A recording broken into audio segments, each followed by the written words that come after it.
Here at Whiteman Motors, we have done many vehicles over the years. We've done everything from Volkswagens to cars to trucks and obviously vans. But one thing we have not spent much time on is probably the one area we know the most of, which is actually dirt bikes.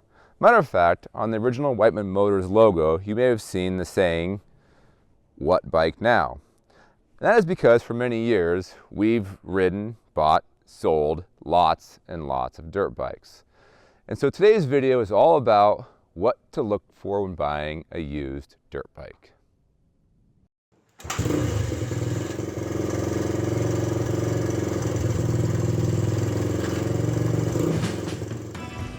Here we have two pretty standard Honda dirt bikes. We have a 2000 XR200 and we have a 2005 CRF 450X. Both are dirt bikes, both are 4-strokes, but there are some key differences between the two bikes. The key differences are as such. On a conventional beginner dirt bike, you have fairly simple tried and tested items like drum brakes, a non-reservoir shock, an air-cooled engine, standard forks, and fairly low suspension. You can see the ride height of this bike is not very tall for getting early riders. On more of your race-oriented bikes, you'll get a piggy rack rear shock, a water-cooled engine, long travel, inverted upside-down forks, and a much higher seat height meant to get over obstacles. But when it comes to what you should be looking for when buying a used dirt bike, all the items I'm going to suggest here are things that are common between both bikes, whether it's a beginner bike or a more advanced bike. The first item I recommend is looking at the overall condition of the bodywork of the bike. Look at things like the frame, the fenders, the seat, and the engine cases. And in this case, on our XR200 here, you can see that we have a broken rear fender. Now, this doesn't mean don't buy the bike, but typically when you see a broken rear fender like this is an indicator of little Johnny really wanted to impress little Megan. And since little Johnny wanted to impress little Megan, he decided he wanted to show her how he could wheelie his XR200. And halfway through the wheelie, Johnny realized that this wheelie isn't going to go as I had planned. As such, the bike continued to flip all the way over. And when the bike went over backwards, several things happened. The fender caught on the ground, and as the bike continued to go over, the fender would eventually fold up and the ground would hit the muffler. When it hits the muffler, it bends the muffler mount, and depending on the severity of the impact, it can also break welds in the subframe where it mounts the rest of the frame, or it can break even the header where it goes into the head of the engine. After you look at the bodywork on the bike, the next thing you want to look at is the frame. The frame on this one has seen a fair bit of use. You can see the frame has been rubbed a lot on the side here.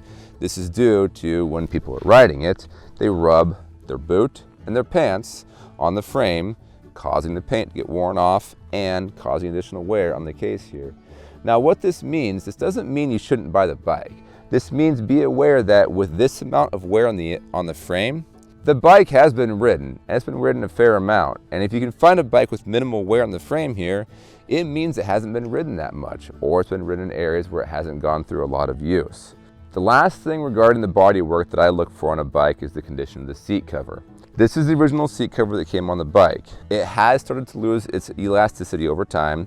You can see it still moves and molds, but we're starting to get age cracks in the seat here because the elasticity is starting to go away, and we're getting other splits in the seat here as well. And once again, this doesn't mean don't buy the bike, but understand these can be indicators of how the bike was maintained.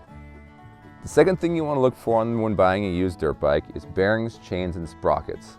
On my 450, you will see that we run an O-ring chain with standard steel sprockets.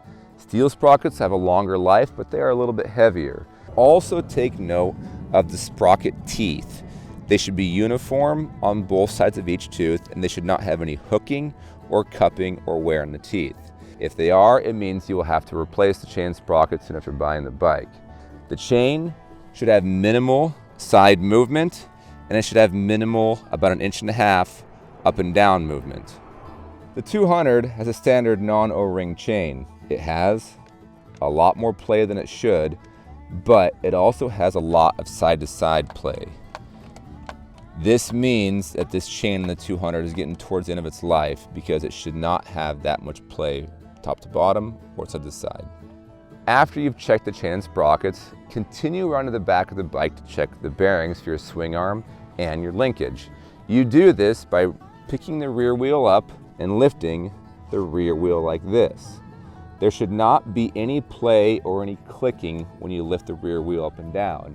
If you do feel play or any clicking when you lift the rear wheel up and down, that means you'll either have to change your swing arm bearings, or you have to change your linkage bearings underneath, or even the top swing arm bearing. After you've checked your swing arm bearings, also check your rear wheel bearing. You check your rear wheel bearing by lifting the bike up as you see here and rock the wheel back and forth. There should not be any clicking or play as you rock the wheel side to side, up and down, like this. Now that you've checked the back of the bike, you want to check the front of the bike. Once again, you can check your front wheel by rocking it back and forth like this. Mine, I can actually feel a little bit of clicking in now. That means my front wheel bearings are due for replacement because I can feel it clicking, and you can actually see the wheel move back and forth ever so slightly as I rock it back and forth. The other thing you want to check is your steering stem bearings. Your steering stem bearings should move smoothly and evenly side to side. There should not be any clicking, sticking, and you should be able to pick the front end up, and you should not have any clicking or sticking of the bearing inside the steering stem there. The steering stem bearings are located inside the steering stem here, and even though they're not impossible to get out, they are rather tricky. Over time, engines wear out. It's the reality of it. And when the engines wear out, several things can start to happen. The first of which is oil leaks. On most four-strokes, you may see oil leakage around the valve cover or around the oil filter cap right here. I had to change the upper gasket on my valve cover gasket, and I did not wash the engine, and so you can see we have engine oil deposits around the top of the case here, that where the engine oil went down and collected down the bottom of the case. The second indicator you want to look for is oil leaks on your forks. Oil leaks on your forks mean that your fork seals are either shot or dirty. On a inverted fork, you might see oil coming down the back side of the fork tube right here. When you see oil coming down the side of the fork tube, that means you have dirt up inside the fork seal here. And on an inverted fork like this, you can actually get up inside the fork and fish the dirt out, and sometimes you can save the seal without having it get rebuilt. However, on a conventional fork, if you see fork oil coming down the back side of the tube here, chances are you're going to need to replace the fork seal, because if you see oil coming down on a conventional fork, you can't really get the sand back out of the seal like you can on an inverted fork. Before you come to look at your bike, one of the things you should ask the owner of the bike is don't start it. You want to perform a cold start on your bike to see how it starts when it's cold. With carbureted bikes like these ones, they are older, and cold starting can be problematic.